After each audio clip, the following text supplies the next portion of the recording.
Hi, this week's film wasn't put together for YouTube. I'm going to a nature photography convention in October and all the attendees get the chance to show 10 minutes worth of stills or video, and I've chosen to do 10 minutes on slow motion video. And having spent an evening putting it together, I thought I might as well load this onto YouTube as well. I've just got to do some voiceover for it, and some of these clips you might have seen before, some of them are new, but I just love looking at slow motion video. We're starting off with a Benelli's Eagle, which I took in Spain. One of the problems with video is there's no EXIF data, so after a period of time I can no longer remember what camera I was using, what settings I was shooting at. I have no idea, unlike stills photography where you can look this up. It's the same with the IPTC data. This is a Goshawk. I took it in Spain very recently, so I can remember this is the OM1 shot in HD at 240 frames per second. But all my stills pictures, I can see what the species was and where it was taken.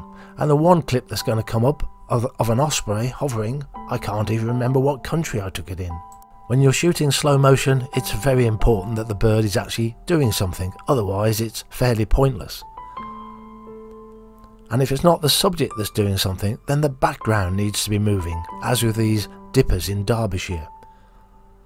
This is almost certainly filmed with the GH6 camera at 4K 120 frames per second, because that's what I was doing at the time.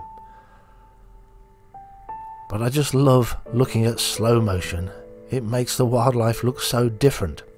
And here we have fast moving water, but it also works quite well with slow moving water. The European marsh frog, not really doing much, but I just love the way the water is moving, especially around the reflection of the bird's eye.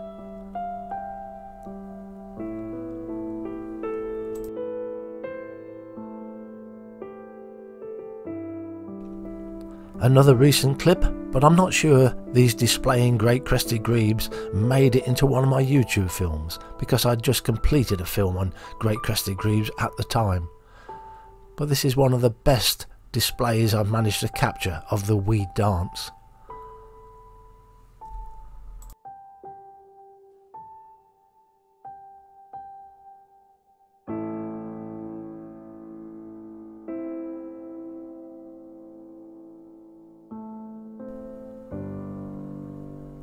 And a slow motion clip of the birds mating.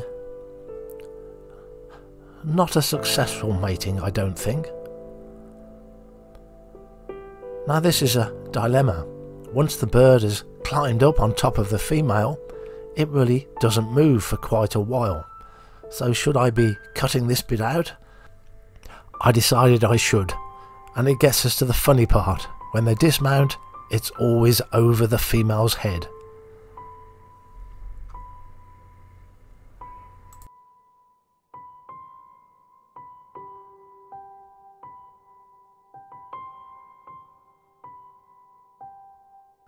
A rather gruesome clip of a grey heron catching frogs. This went on for several days and it devoured many frogs from this pond.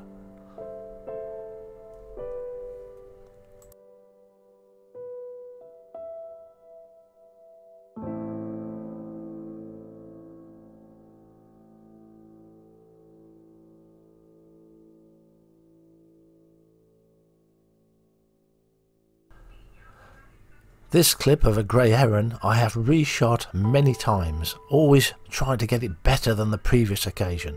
It's a difficult thing to do because you've got to pan very smoothly and manually focus too.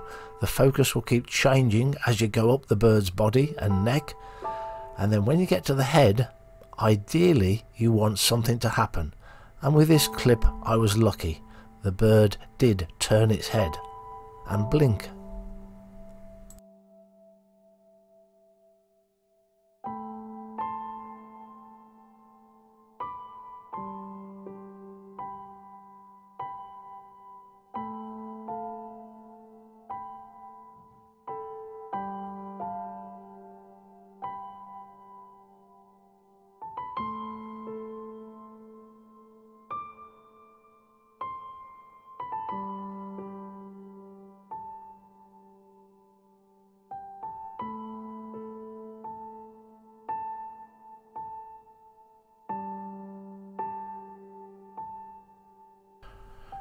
Grey wagtails are very fast moving birds, and it's really nice to be able to watch them slowly catching food and then displaying.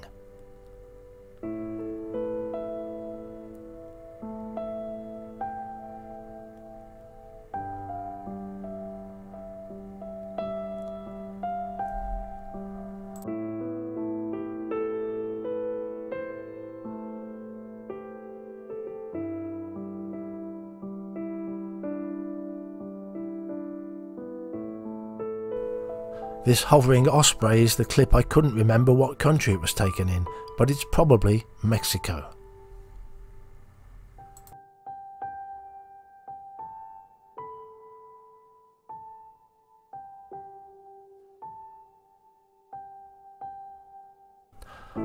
But when it comes to hovering, there's nothing like a kestrel.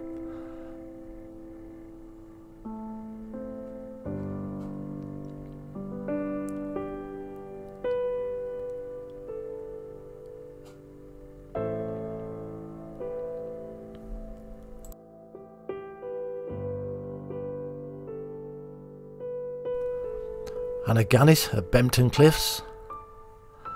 Not a great day for flight photography. It was rather overcast, but it makes far less difference when you're doing video. You can film in far worse light than you can take stills pictures in. This is taken below Bempton Cliffs from a boat. Slow motion can also emphasize bad weather.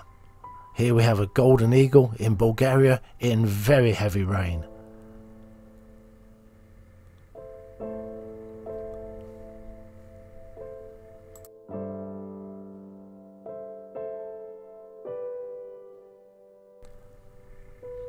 And a golden oriole.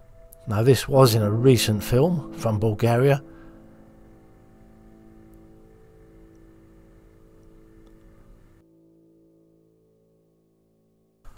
A grey-legged goose. This will be taken from the Rushy Penhide at Slimbridge, but the problem I've got here is to manually focus and pan and follow the bird at the same time.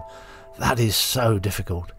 On the few occasions when I get it right, such as this mute swan taken from the same hide, I watch it back maybe 10 times on the first sitting. I just love looking at these slow wing beats.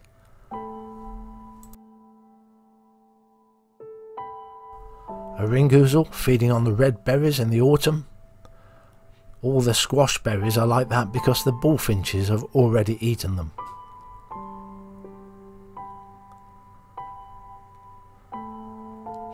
And the same for a redwing, being very choosy over which berries it wants to eat.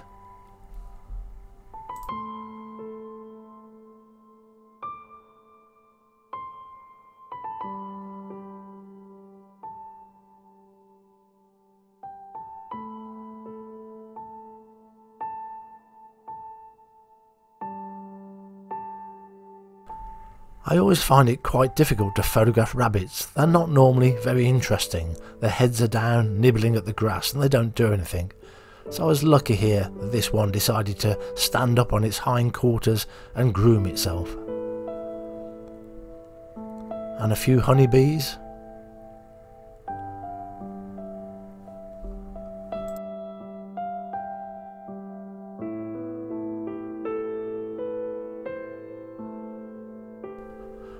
And that magical place Snettisham at one of the spring high tides, but this is a high tide in the late evening, so you're looking into the sun.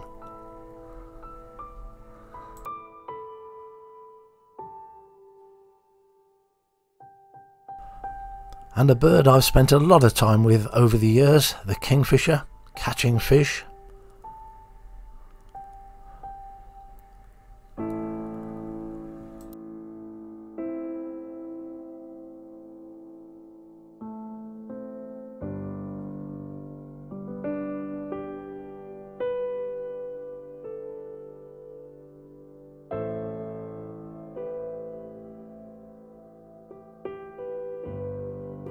Thanks for watching.